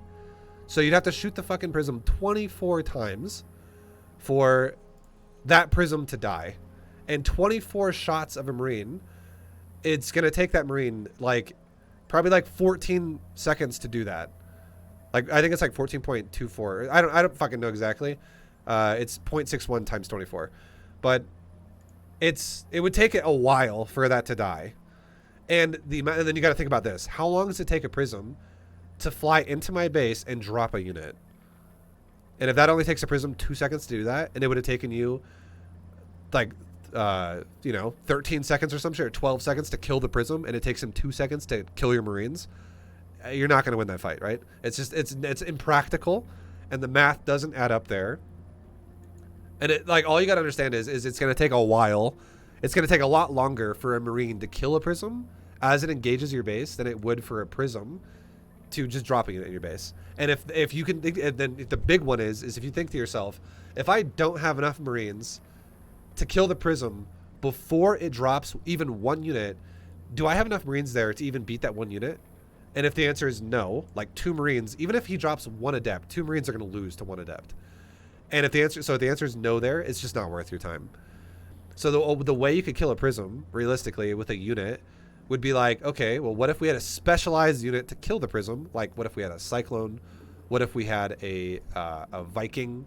What if there was a widow mine and 1 Marine, or like a widow mine and 2 Marines standing there? Suddenly, then the answer is now yes, because that widow mine is going to do fucking crazy damage. And again, like, if you don't know how much damage a widow mine does, a widow mine does like, it's like 40 plus. Or sorry, like 140 or like 125 or some shit on the initial shot, plus like 40 shields. It does a lot. It does. I think it is at 125 on the initial shot. So if it was 125 plus 40, that's 165 damage out of 180 in total. And now suddenly your 2 Marines need to only do 15 damage to kill the prism, and that's 2 shots and it's dead because it's 12-12, because it does 6 times 2 because you have 2 Marines, and then 6 damage a shot. So if you like, I know I'm throwing numbers at you, but if you have numbers that are at least vaguely understood, you can understand what units are genuinely capable of. So if you can think to yourself, well, if killing Prism is actually a realistic possibility here, like if I can just like if I can kill it before it unloads, because that's the whole reason why you would want to kill it. If you had 12 Marines there with stim pack, suddenly that damage is ridiculous on the output. You could easily kill that Prism before it unloads units. And even if it did unload units, it would literally unload maybe 1 and die. And then you would, if you had 12 Stimpack Marines, does 12 Stim Marines beat 1 Adept? Fuck yeah, they do. Like, that's instantly dead. The Adept is just dead in 2 seconds or 1 second. So it would die. Sorry, I'm like going fucking Elmer Fudd here. It would definitely be dead. Now, if you can't kill the Prism, so this is like the second step of what I wanted to explain here. If you cannot kill the Prism, if you're like, well, fuck, he's in my base, this is happening, I can't stop it, it's just, it's part of what's happening now. You could like, if you didn't have a bunker, you could now go, you know what I'm going to do? I'm going to make a tank. I'm going to make a cyclone, because he's now in my base, and now, while he's in my base, I need to now, he's going to keep warping in, it's going to happen, but how can I now turn this into an advantage for me? The first best thing you can do is give yourself a fortified position that is hard for Protoss to engage into, and the best unit you could make over time to deal with this would literally be a siege tank. Because the way your base is set up, it's actually not bad, SimCity. It's really hard for Protoss to attack a tank if it's in this area anywhere over here. Because your tank could reach all sides of your mineral line and the top of your command center over here. Like, if you siege the tank right there, it would be fucking annoying for Protoss to ever engage this entire area. And if the Protoss ever ran this way, your tank would reach, like, literally from right here. It would reach all the way to, like, the edges of your gas. Like, barely, like, on top of the gas. So, obviously, if you stood right here, it'd be out of range of your tank. But you could always pull the SCVs back for a second and have, like, a second tank siege, like, right there. And suddenly that tank would reach the entire side of the cliff. Like, if you really needed to do that, you could totally do that. And Protoss would get shoved out of your base over time. Easy peasy. And it would be a way to do it where all your Marines would have to do is guard your tank. If you did Cyclones, you could do the same thing. You could lock onto him and run away. Lock on, run away. Like, just keep it range of the lock on. But, like, if he chases you into your base deeper, you could run through a choke point with the 1 unit or something like that.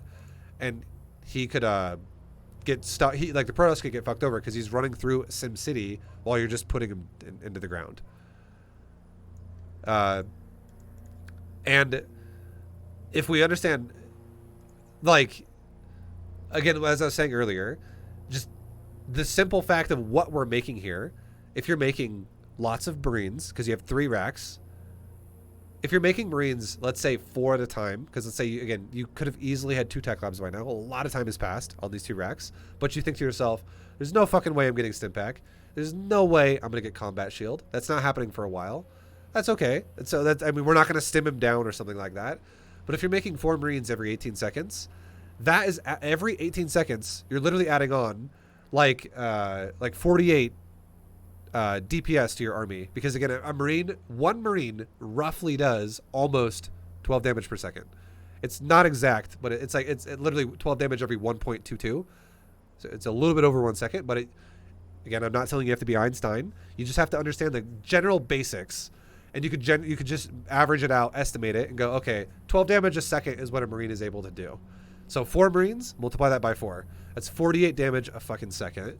And if we're talking about an Adept having 140 overall health, you just have to surpass that. So if you think of, okay, 48 times 3 is over 140. Every 3 rounds of bio that comes out, that's every single time he engages from then on, an Adept dies, an Adept dies, an Adept dies, an Adept dies. So 3 rounds of production out of your racks means every time Protoss engages you, instantly kill an Adept. Instantly kill an Adept. So, like, the point I'm trying to make to you is the amount of output that he's putting into your base with his Prism is not overpowering the amount of output that you're putting into your base as well to defend what he's putting in there. Like, it's basically like you guys, because if I was talking about the Protoss' numbers, you guys are effectively basically canceling each other out, okay? This should not feel like he's killing you, because he is literally expanded and he's doing the same exact thing you are. It's you have 3-gate factory starport. He has 5-gate robo. That's it. Like, you guys have effectively about the same levels of production of power, because you also, and you have to realize, he has gates. You have add-ons on your racks, and you have add-ons on your buildings here. So although it's not all reactors, this is actually like you have 4 gateway. Or in comparison, if these were double tech lab, it would be like having 4 gates, because this actually counts for 2 racks. These count for 1, if we're making Marines here. And then you have like a starport and a factory. It's the same levels of production, because it's 6 buildings versus 6 buildings, because you really have 5, but it counts for 6 because you have a reactor, because you're making an extra unit there. So you guys have like the same production levels, is what all I'm trying to say. It's not, nothing is different there. And the crazy thing is he's not getting effective use of the robo in your base. So you actually are out producing him in your base, because you are getting effective use out of your factory and your starport. So you're actually overpowering him over time if this gets delayed and like stalled out. And I'm not telling you that you have to like see this before it happens. I just want you to feel confident that you're okay, because he's expanded. Like, he's not gonna have some crazy ass amount of shit here that's gonna kill you, because the only way and this is something that I guess also comes from experience, but the only way he could genuinely have more than you in terms of production, just raw numbers, would be if he did something mineral focused, like he had 8 gateways and charge lots. And you can automatically rule out a build like that. You know for a fact that this guy does not have 8 gateways, because he showed you he has Dark Templars and he has a fucking Prism. So he's got a robo. He teched all the way to a Dark Shrine, and he's also making gas units in your base. This guy is clearly not going mineral only. So there's no fucking way that this guy can have 8 gateways, cranking out zealots, just which could effectively maybe overpower your amount of units here. But the thing is too, even if he did do that, you can still always think about a weakness of unit. So like, that's just one side of the coin, right? We're talking about like what your base is capable of. Understanding what your base is capable of and what their base is capable of gives you a lot of confidence in knowing what you're doing. Like, it's just, okay, so I know that I can't be just swarmed by shit right now.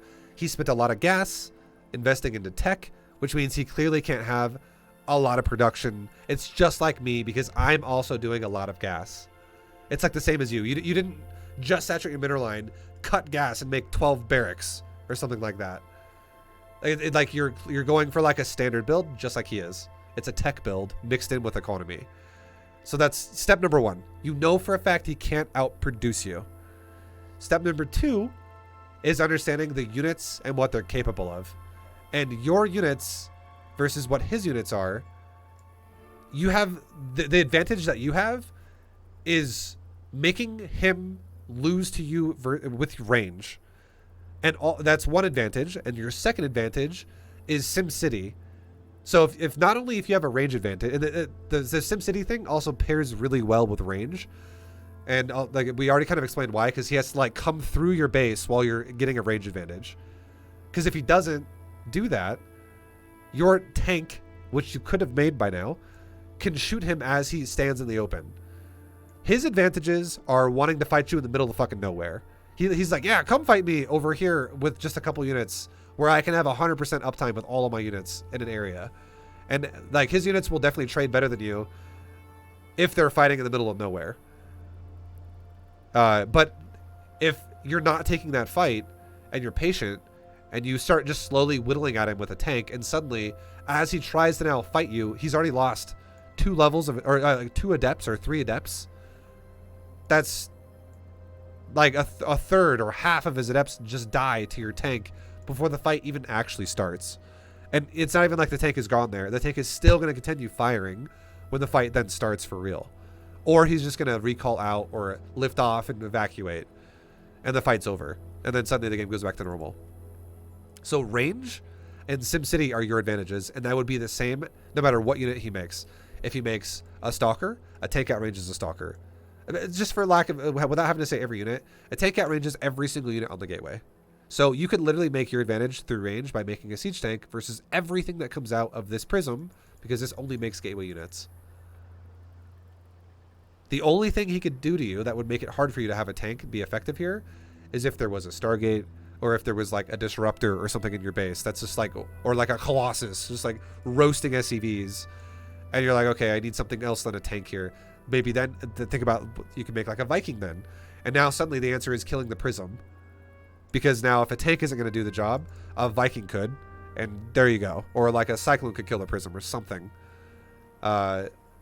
It's just thinking about what unit, like it's not even about like, you could just make Marine tank medevac Raven, or Marines. You don't have to make mass tanks and mass Cyclones. Just make like a couple while this is happening and you're good to go. And you're done.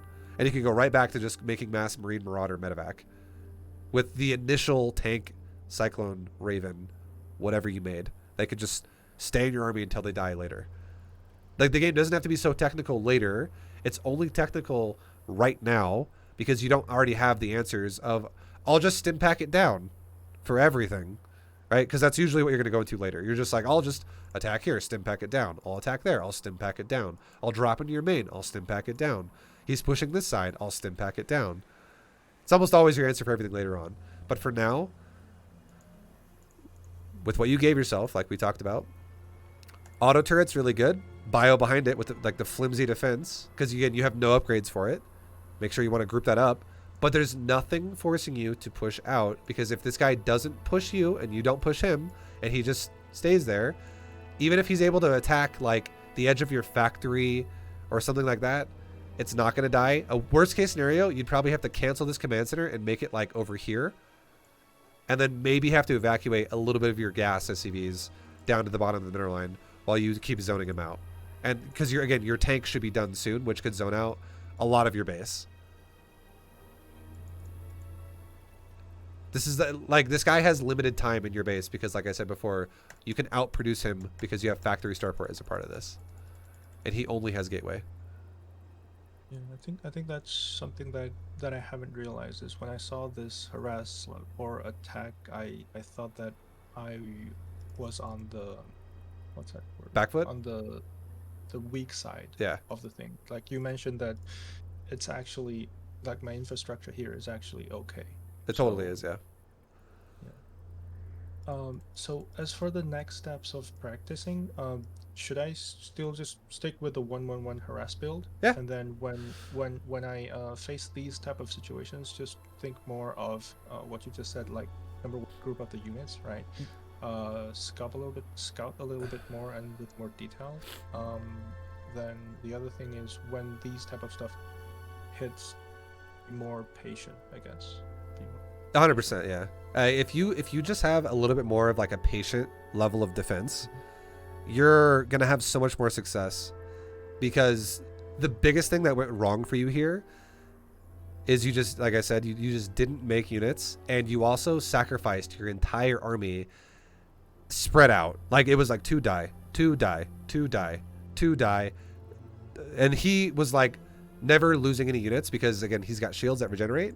So you're doing damage to shields, and then they regenerate, and then do damage to shields, and then they regenerate, and it just keeps happening. And and then you're still making it, like you eventually start making units to try and, you know, recover, but then he makes units again and he reinforces what's already there before that was killing you isolated.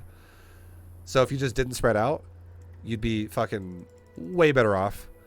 And if you kept making units, you'd be way better off. And if you felt confident that you're not going to break here, which you saw his base earlier, and you also saw that he teched.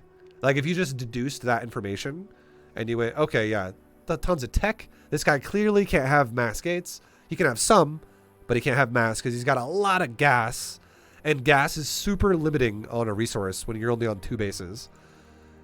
You just can't have infinity units. So you're definitely overestimating what he can do, and you're panicking. And you definitely don't want to do that. As for Being the stuck in 111 gold slash investment build, does it matter which one I do? Because you taught me one, which is the Hellion Banshee, and then like go into mass pile. But since then, I tried out Liberator. By the way, thank you guys for all hanging out in chat, and thank you for the donos and stuff. I just want to listen to him right now really fast. To push Protoss' third base with Raven and Tank and Marines. So, but I mean, does it really matter what one I'm doing, or you suggest that I just stick with the Hellion Banshee one for a while? I would say stick to one more often when you can, because really like fine-tuning one build at a time is going to absolutely help you get comfortable. And I think your biggest problem right now is how comfortable you are. Because I know you know how to macro. I know you understand make units, it's important. But you don't do it when you get uncomfortable. And the best thing you can do for yourself is get comfortable so that you actually do what you're supposed to when you're supposed to. Because this is the biggest problem a lot of people struggle to overcome. As soon as things don't go perfectly and their opponent disrupts something that's going on, it's, oh god, a prism's in my base. Like, your brain just turns off and you're like, I'm gonna die, I'm gonna die, I'm gonna die. And you just stop playing the game properly and you fall apart. But if you just understand that this is actually not scary, if you know that this is not actually going to kill you, if you just do a couple things that are not actually that complicated, like make a tank, put it there, make bio, stand there, let him engage you, and then shove him back with a tank, you're fine. Like, that's, once you understand things like that are a factor, you're so much better off. And then you can like really fine tune. If you get like, again, if you practice one build, you can be like, okay, well, also on top of that, if I take my Hellions and I move them in once I set that up, suddenly now I'm actually doing a good counterattack, and it feels like this is how it's supposed to go because I'm used to it. But if you keep switching your build up too much with aggression, you're going to be confused all the time. You're going to be like, well, fuck, I didn't really learn what I was supposed to do with the Hellions. Now what am I supposed to do with the Banshees? It's just going to be a lot, because even though it's just one unit, it might have to be like, how do I use this one unit in 10 different situations? So it's still kind of complicated, even if you're just using one unit, always trying to learn like what you're supposed to do. And again, the biggest identifier here, that's like, it's very subtle, but it's very important. Knowing that this can't kill you because it's gas focused is so huge, because your build is also gas focused, so you could easily counteract it. That is the biggest information that you could ever understand, because it would then have made your defense way more condensed and way stronger, and you definitely could have held for sure. The part that I couldn't understand. So when you say, because this is gas focused, it couldn't kill me, but 2-base Blink Stalker is also gas focused, But is it? no, it's sure, yeah, 100% it is. But okay, how many gateways do you think hits you with 2-base Blink Stalker? It's 8, right? That's a lot. It's not 8. No. So Oh. I would say if somebody made like Blink and Robo for Prism and 8 gateways, they're gonna have a really hard time affording that with 8 Stalker, 8 like a 2 base. That's gonna be a really delayed Stalker all in if it's 8 gateways. Like they're gonna have a bank that they dip into essentially. But if it's like a genuine like 2 base Stalker all in, it's probably gonna be like, not even kidding, like 4 or 5 gates. Okay. If it's like pronto, like on point, chrono boosted, and it's just going. So, Okay. like the point I'm trying to make to you, that this is the big one. A gas focused build is not going to outproduce what you've provided here. Like this is Okay. very compatible with gas focused players. If this was mass charge lots, 8 gateways, 100% that's real. So that could the point there is it could overwhelm you through sheer number, but then you could think about the micro side of things and go, what if I tucked my bio into the doorway there and his zealots were idiots running around in the back, like doing nothing on the other side? Then you could like use micro to your advantage to overcome the odds there. I got it. Yeah, I understand that. So the point you're trying to say is because there's gas in his units, he could only have at most 5 gates, and then I'm like having mostly the same, so I should be able to hold. Yeah, gas is just very limiting on how much you can provide yourself, because you can't have infinity gas. Like you can have a lot of minerals early on if you just skip gas. That's why you can have the mineral based explosions. But if you do a standard builds that involve gas as well, it limits what you can actually have at certain points in the game. And if the guy actually did kill you with 8 gateway Stalker, it would genuinely be like a 1 minute late timing attack, which would like you could have 8 gateway Stalker, but it's not going to be properly timed. It's going to be delayed. And if he's actually making 8 gateways be utilized, it's like I said before, it's because he's built up resources in his bank, which is just a delayed timing attack, which he's now spinning later, which is not as good as doing a properly timed attack, which is faster. And the reason why that is, it's not as good, is because that gives you time as well to utilize your production more, and you'll have more shit when he arrives. If you're macroing on point. So 8 gateway Stalker would actually be bad, essentially. For 2 base, that is. Like it would. Sorry, go ahead. No, I said I think I got the most important point from Nice. this is when this happened I thought I'm losing, but it's actually not. If I just calm down and macro. Yeah, you started losing the game when you stopped making units for sure. Okay. Yeah, that's it. All right, dude. Mhm. Sorry, you say something else? I keep interrupting you. My bad. No, no, I think we could go over some other stuff next time. Like, I'll so the to summarize is try to understand the fact that Protoss in my base like this is okay.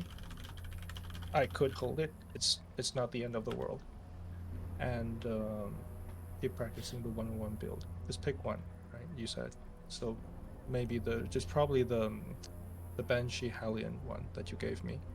Keep practicing that, and then Yeah. So I guess next time, hopefully I would do better against these situations. It's And then yeah. Keep going. Sorry.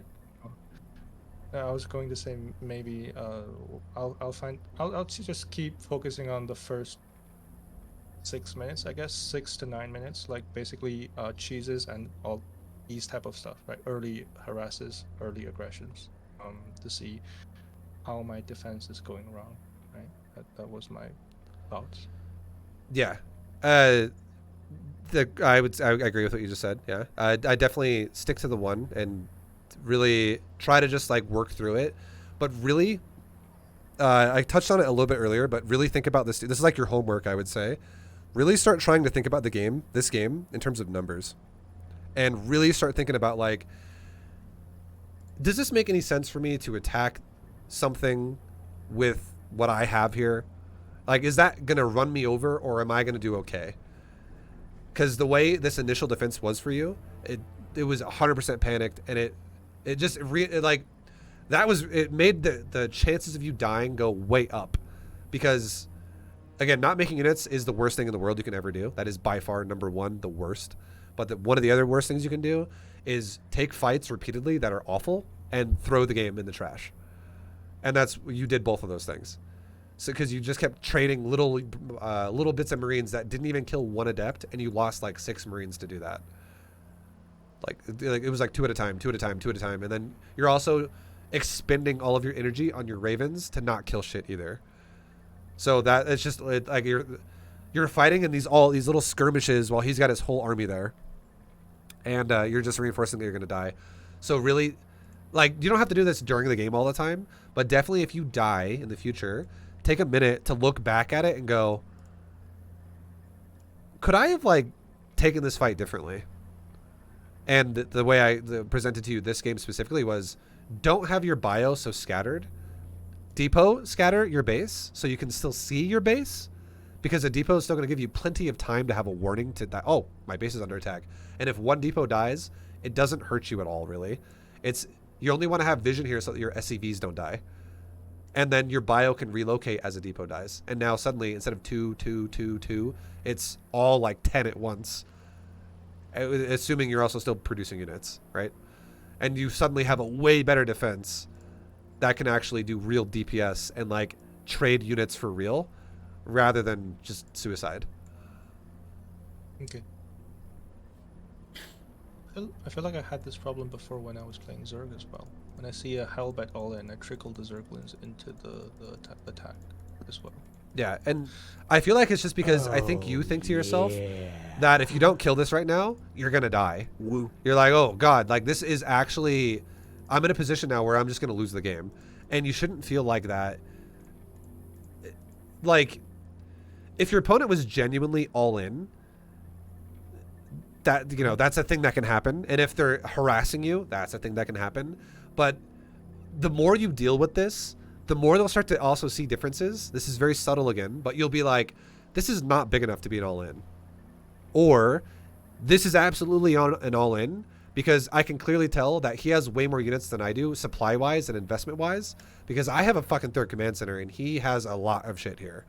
Like, this is hard to explain, like, just off right now, because there's so many examples of this, but you'll get the feeling of like, okay, yeah, no, if this is an all-in, and this is the point I'm trying to make here, okay? It's just seeing the difference of what it is, and sometimes you have to identify and go, okay, this is an all-in, it needs to be respected, and I need to be more methodical about how I defend it. Or, oh, this is harass, just go get rid of it. Like, sometimes you can identify it's something that's not really relevant to really pay a lot of attention to, and you just get it out. Like, if it's like one medevac of one Marine, like a one Marine dropping your base, oh, get the fuck out of my base. Like, get it out of there, push it out. But if it's like a Doom drop, you're like, okay, I need to respect that a bit more. I can't just move into that. That's kind of the difference I'm trying to explain here. So for you as a player, identifying the difference between those two is something that you need to work on. And this definitely, I'm not going to say that this was an all-in, but it was definitely a big investment, because this guy has a lot of fucking tech. He's got, like, he's literally DT'd you with like 4 DTs, and he's making Archons in your base now with those DTs as well. And he's keeping the Prism in your base while warping it constantly with all gas units. That's pretty invested. This is definitely on the deep side of investment here. So respecting it is something you should definitely do, and not just half-ass run at it, because you'll die if you do that.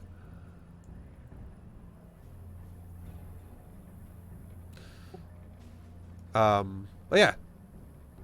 Thank you so much. Yeah, man. I know I actually got to go in a couple minutes here, but any final questions before we stop? No, I think it's pretty clear. I think it's very clear, and I know what to practice for the next month, and I know where to look at. I think the biggest thing for me is to have changes in mindsets, to understand, because my mechanics are okay-ish, I guess, if no one is bothering me. Yeah. It's just these things that made me hesitate, and I like go into the what's that? Don't know what to do. Yeah, like panic mode. Yeah, panic mode. Yeah. So here's a tip I'll give you too. This is something you should really make like a principle of your thought process when you play the game. Okay. Don't worry about what your opponent's doing if you've confirmed that they're expanding when you're expanding as much. Like, obviously, you can still scout and you can still find out what tech they're going for and things like that, but don't think that you're always going to die. Don't, like, panic and go, we're dead. Because if you go, okay, I'm taking a natural, he's taking a natural. And then you go, okay, I'm starting a third base, and if right around then you scout your opponent and go, he's taking a third base, you're like, sick, okay, yeah, no, he still could attack me, but if your opponent keeps up with you, if you're doing a macro build and your opponent is also keeping up with you in base count, he's also doing a macro build. And you guys are, if you do attack each other, it's 100% going to be harassments. But if you expand, if there ever comes a point in the game when you expand and your opponent does not, that is when you should start respecting the attacks more and preparing more for a genuine defense, because it's not just harass anymore. So, like, the first time you scouted him, who gives a shit? He expanded, you expanded. If you scouted him again right now and went, where's your third? There's mine. Where's yours? Oh, you don't have one. Okay, if you attack me, I need to fucking respect that now, because you're clearly going in for an army now. You're doing something invested into army, and clearly it's a warp prism with a fucking Dark Templar and a Robotech. So, like, it's multiple tech paths that are deep with the warp ends in your base. He's like upgrading units on the upgrading things on the council. He's getting Dark Templar tech. He got a robo for positional pylon proxy bullshit, and he's actively showing you he's warping in your base constantly. So the fact that he doesn't have a third as well shows you that this is a real attack, and you should respect it. You still can deal with it because of the gas investment with what you have as well. Like, you're very capable of dealing with it, but definitely respect it. And don't just move into it and expect to win automatically. Like, just defend your base and be willing to take more time. Because even though this is something that needs to be respected, you can still deal with it if you think about units with range. Like, tanks would destroy this. In conjunction with Raven and Turret and Bio. Got it. Thank you. All right, man. I hope it helps. Much love, dude. And I will see you in See the... you next one. next time. All right, have a good night, dude. Thank you. Bye-bye. See you. All right, guys. Thank you very much for hanging out and watching the stream or watching the coaching lesson. Hope you guys enjoyed it. Hope you guys learned something yourselves. But shout out to Shangy for doing another lesson. And thank you guys for watching. I'll see you guys in the next one. Later, everybody.